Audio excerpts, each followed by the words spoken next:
Good afternoon, everyone. It is Wednesday, September the 25th, 2019.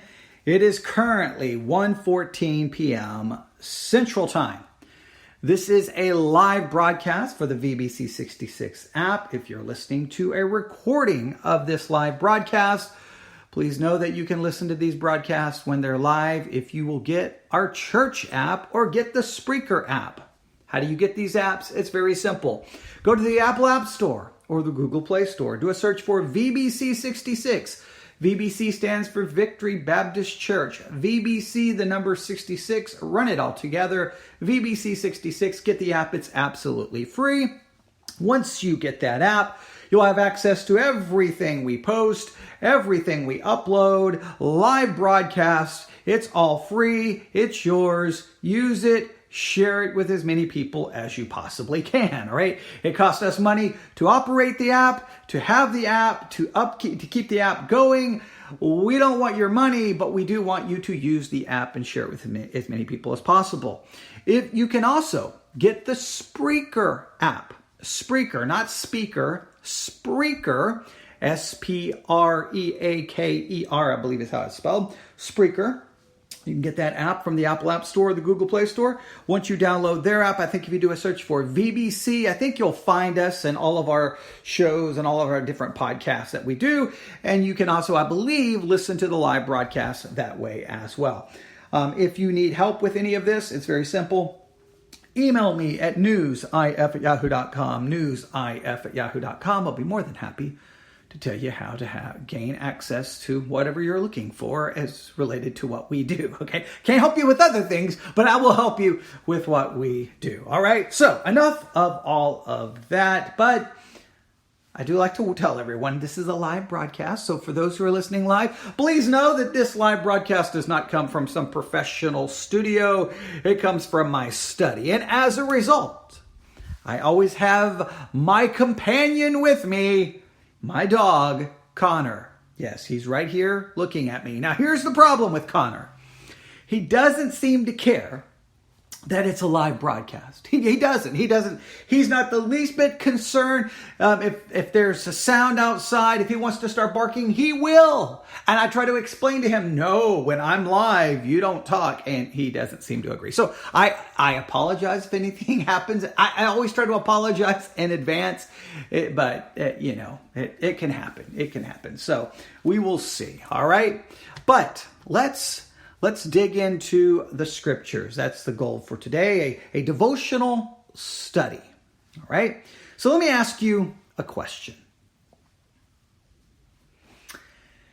How do you react to sin?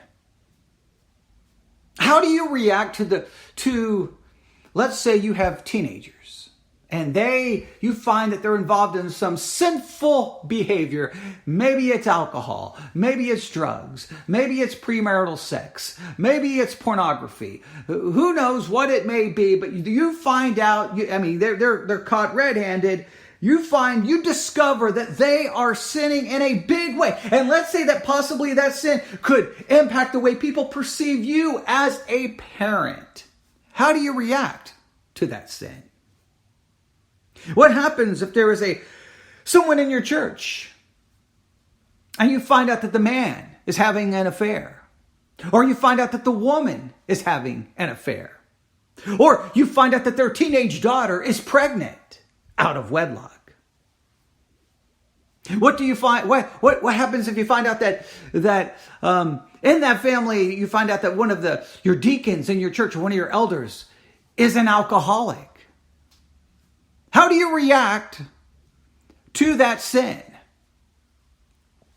When you turn on the news and you look at your country, the United States of America, and you see sinful things happening in our country, whether it's abortion or countless other things, maybe things related to homosexuality or the LGBTQ movement in general, or the gender identity and what pronouns we're supposed to use, or things that you realize you're like, wait a minute, this is contrary to the biblical idea of God created man and a woman, this idea of marriage. Like, you just see all the things. I mean, I could get specific, but you get the general idea. You turn on the news, you see things happening in your country, and you're like, this is a mess. How do you respond? Now, in every one of those examples, people respond in different ways. When our kids sin, we get really mad. We get really upset. Sometimes we get more mad and upset because of how it could make us look. But we get angry and we may try to lay down some punishment. We may bring in some restrictions. If you hear about someone in your church, you may respond by going, "Oh, did you hear? I can't believe that. Oh, wow, I always knew, the way he acted, or I always knew about her and her. They did not parent their teenage daughter right. I mean, I could tell that they were just way too, gave her way too much freedom. I knew that one day they were going to have to pay for it. Now their daughter's pregnant. It's all on them." Or when we look at our country, we're like, man, these liberals are destroying our country. How do you react to sin? Let me give you an example from Scripture on how at least one individual responded to sin. The book of Ezra. The book of Ezra. If you have a chance to open your Bible, you should grab a Bible, turn it to the book of Ezra. If you have problems finding it, if you find 2 Chronicles, 1st and 2nd Chronicles, keep going right. You'll find the book of Ezra. If you get to Nehemiah, you went too far. Right? Get to the book of Ezra. Or, as I always tend to say, if you don't know where it is, use the table of contents, but find the book of Ezra. Now, let me give you a little background here. All right? A little background. Because I think this is important. Ezra, if you know anything about him, he, at this point in time in Ezra chapter 9, he had to been very happy, probably filled with a lot of joy and excitement, because he'd found himself once again in Jerusalem, worshiping at the restored temple and ministering to the spiritual needs of the people. He had to be excited. Things had to be looking good. However, about 4 months after his arrival, you can kind of see this if you go to Ezra chapter 7, verse 9. Compare it, I think, with Ezra 10:9. I think 7:9 and 10:9 will kind of give you an idea. I think it had been around 4 months. I'm kind of guessing there. I'm just kind of estimating. I don't know how exact I can be there, but I think this is around, he'd been there about 4 months. And he learned that, not everything was going so well in Jerusalem. According to at least one commentary, over about 100 civil and religious leaders of the nation were guilty of deliberately disobeying the law that Ezra had come to teach. If you go to Ezra chapter 9, we see some things here. Verse 1, "Now when these things were done, the princes came to me, saying, the people of Israel and the priests and the Levites have not separated themselves from the people of the lands, doing according to their abominations, even the Canaanites, the Hittites, the Perizzites, the Hittites, the Jebusites, the Ammonites, the Moabites, the Egyptians, and the Amorites." All right, so they had to separate, and they were begin to be involved with their abominations. The people. He gets a report. Hey, things aren't going so well here. They haven't separated themselves from the people of the lands, doing according to their abominations. They haven't separated from the people or their practices. Now, we could go back to other Old Testament passages where they were given some specific instructions in what they were to do and how they were to handle these people, and Israel had not followed through. But now they're back in the land. Things seem to be going well, but guess what? You can put people back in a religious situation where there's a temple and restored worship, but that doesn't change their heart.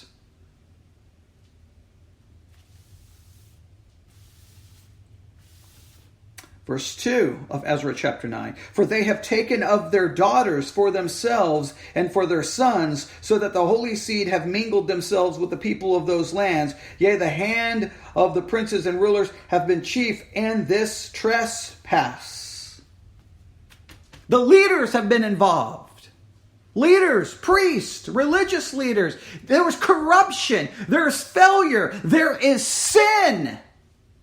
Now, what does Ezra do? How does he respond? Now, this correlates with my opening examples. We hear the news. We get the report. Did you hear? Did you see? Hey, turn on Fox News at 8 o'clock tonight. We're going to have a prime time example over the liberal corruption of America. How do you respond? What do you do? What should Ezra do? Should he just walk up and call a meeting and just throw out the harshest rebuke that he can? How should he respond? What did he do? Ezra chapter 9, verse 3 is the startling truth of Ezra's response to sin. How he responded to sin. Verse 3. And when I heard this thing, here's Ezra, when he heard this thing, look what he did. I rent my garment and my mantle and plucked off the hair of my head and of my beard and sat down astonished. I think some translations say sat down horrified. He is grieved. He is shocked. He is bothered. But what he does is he sits down in grief. He sits down in sorrow. He is grieved by the sin. He is filled with sorrow about the sin. He doesn't say, oh, did you hear? He doesn't run and go, wait a minute, let me go call someone. Now, of course, they didn't have a telephone. He didn't decide to call someone, to text someone. No, he does not do that. That is not how he responds. No, the way he responds is grief. The way he responds is sorrow. The way he responds is to sit down and he's going to speak to God. The way many Christians respond when we hear sin, we got to go share that sin with everyone else. We've got to tell. We've got to judge. We've got to talk about it. He sits down. Look what he does again. He rent his garment and his mantle and plucked off the hair of his head. That's a startling, shocking response. We would say, well, that man's crazy. That man's got a mental disorder. What else does he do? Then were assembled unto me every one that trembled at the words of the God of Israel, because of the transgression of those that had been carried away. And I sat astonished until the evening sacrifice. Other people who tremble at God's word, other people who've heard of this, they sit down. They come and sit down and they're trembling and they're bothered by it.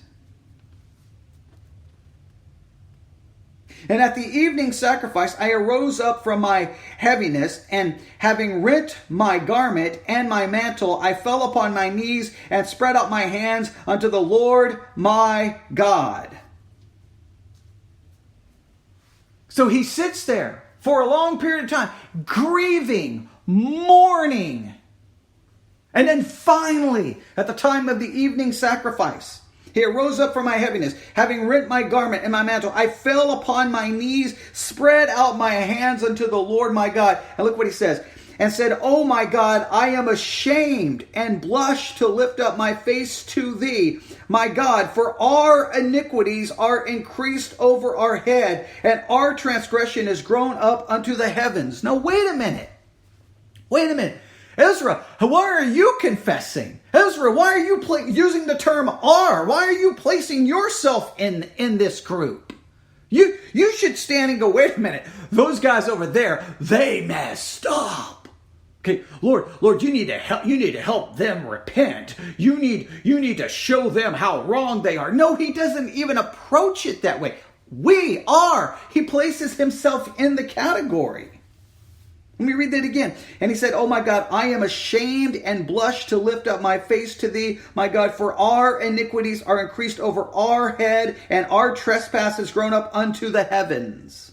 Verse 7, since the days of our fathers have we been in great trespass unto this day, and for our iniquities have we have we. Our kings and our priests have been delivered into the hand of the kings of the lands, to the sword, to captivity, and to spoil, and to confusion, and face as it is this day. And now for a little space, grace hath been shown from the Lord our God to leave us a remnant to escape, and to give us a nail in this holy place, that our God may lighten our eyes and give us a little reviving in our bondage. For we were bondmen, yet our God hath not forsaken us in our bondage, but hath extended mercy unto us in the sight of the kings of Persia, to give us a reviving, to set up the house of our God, and to repair the desolations thereof, and to give us a wall in Judah and in Jerusalem. Verse 10. And now, O our God, what shall we say after this? For we have forsaken thy commandments, which thou hast commanded by the servants, the prophets, saying, the land unto which you go to possess it is an unclean land, with the filthiness of the people of the lands, and their abominations, which have filled it from one end to another with their uncleanliness. Now therefore, give not your daughters. Now he reminds them of the law. He reminds them of the law. But please, what I want you to realize is how he responds to sin is he is grieved by it. He is shocked by it. He is bothered by it. And he confesses it to God. He includes himself.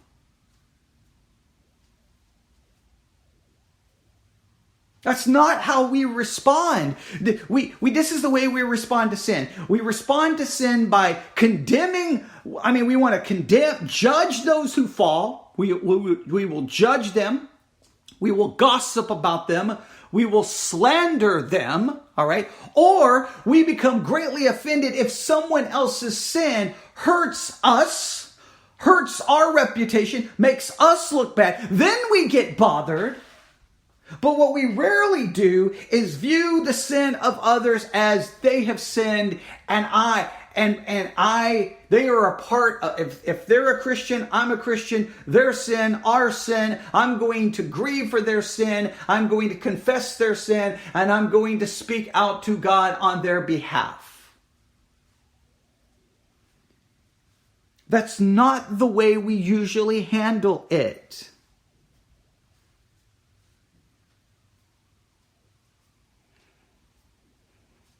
Now, it doesn't mean, listen, that there's not a time, obviously, to rebuke. There's a time for sin to be rebuked. I'm not saying there's not a time to go to someone who has sinned and try to help and correct them. But what we should do is grieve first. Grieve, confess to God, not necessarily seeing ourselves as better. Especially sin amongst Christians, especially sin in the church. We should grieve with them and connect ourselves to them. But we got to see it as kids. Like, hey, this is how kids do it. Wait. The teacher comes in. Who did this? It wasn't me. Oh, okay. Johnny over there did it. He did it. He gets punished. I'm good to go. All right, I'm good to go. And then in the next class, you won't believe what happened in the last class. Johnny got in trouble for whatever, cheating on a test, and then everyone talks about it. We were the same way as Christian adults. You're not going to believe what so-and-so did. You're not going to believe this. Or we cover our gossip and slander in the disguise of prayer request, Yeah, can you tell me what happened so I can pray about it? Okay, maybe you don't need to know what happened. Just pray. Okay, God knows what happened. You don't need to inform God. God already is aware of what happened. Just pray for the individual. You don't need to know all the dirt. And you don't need to share all the dirt. How about grieve that sin occurred? How about grieve that sin hurts and destroys and horrible things come from it? Be broken about it. We should be broken over sin. Grieve over sin. We should do everything we can to restore a person who has sin and realize that we're sinners too. We don't respond like Ezra. We respond in a completely different way. And he reminds them of if you just go. We could just take this section completely apart in Ezra 9, but you get the idea. He reminds them of what God has done for them, right? He reminds them. For we were bondmen, yet our God hath not forsaken us in our bondage, but hath extended mercy unto us and the side of the kings of Persia, to give us a reviving, to set up the house of our God, and to repair the desolations thereof, and to give us a wall in Judah and Jerusalem. He's talking about all the wonderful blessings that they've received. And what shall we say after this? For we've forsaken thy commandments.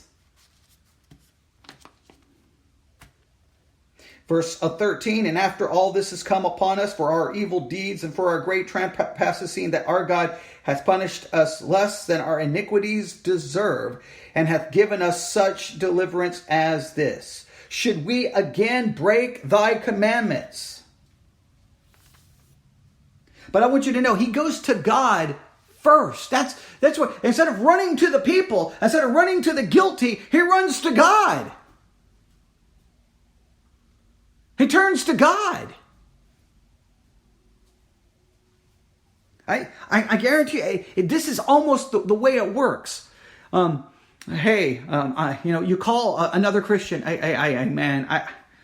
I sinned, I messed up, or someone calls you, my daughter did this, whatever the case may be. You get the call from someone about sin. And what we almost do, the minute we put down the phone from either the text or the phone call, we immediately want to run and find the first person we can. If that person's in the house, we tell them. If we can't find the house, we'll pick that phone right back up and start texting and start calling people, letting them know what occurred. We don't run to God. We don't place ourselves in the confession because, hey, we didn't do it. They did it. We point our little finger. We condemn. We judge. We do not grieve. We are not broken. We do not go to God. And a lot of times we're not too concerned about restoration. We're concerned about condemnation.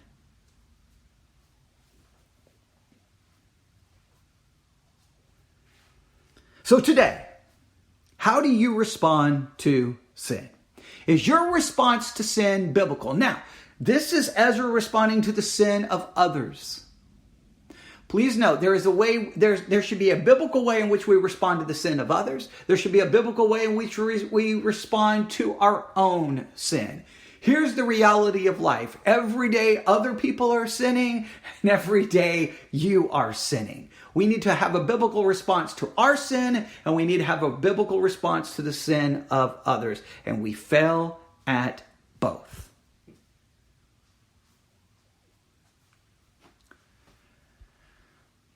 A lot more we could say. I'd like to go back, we could go back to the timeline. I know I didn't do a very good job of laying out a perfect timeline of everything going on in Ezra and, what's happening here.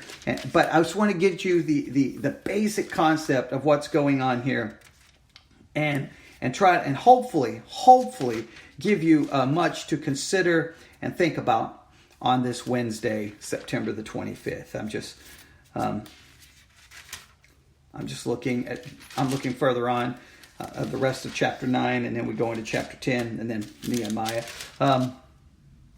Those with foreign wives. Yeah, I'm just looking, the people's confession. I think the people confess at some point. I could turn this into an entire sermon here, but I just love the way the text shows Ezra responding, because I know, I don't always respond that way, and I know you don't. There's just enough there to be convicted about. I'd like to go into more detail, but again, for a devotional study, I think I've accomplished what I needed to, hopefully what I wanted to accomplish. Now, I pray God will use this to accomplish what he wants to accomplish. And that hopefully is to challenge us in how we respond to sin. How do we respond to sin? How do we respond to sin?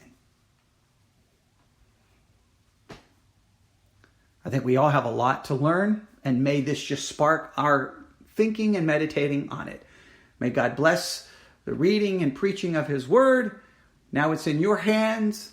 Hopefully you will give some thought to it. I would love to hear your thoughts and your feedback. You can email me at newsif@yahoo.com. newsif@yahoo.com. Have a great Wednesday. It is Wednesday night. Please be in a Bible-believing church tonight. Please, please, please, please be there. Support the pastor. Support the teaching. Be there with a notebook. Be there with a Bible. Be ready to learn. And not just be a hearer of the word. Please leave to put that word into practice. All right. May God bless you. Have a great Wednesday night.